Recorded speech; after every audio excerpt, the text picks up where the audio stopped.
भाई ये सब बता तू 24 घंटे तो पीने का काम है, कुछ काम है तुझे? अब बापू कल से नहीं पीऊंगा, बस उससे कह दी तो जबात खत्म।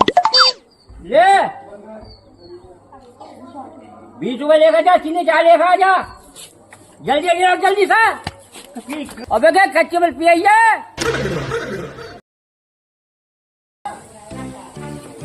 अबे हमारा गाँव नहीं आया अभी, मैंने चीनी चाय के पत्ते ने भेजा उसे, बहुत टाइम हो गया उसे। मुझे न पता गगन की, घर देख लो जाके होएगा। कहते रहे मैंने हमारा गगन देखा, हमारा गगन देखा। चाचा और गगन तो नाली में पड़ा है। वो नाली में बस सारे बीच के प्याज ही गए, अभी भुगतूंगा कहाँ है। चल दिखा कहाँ पड़ा, चल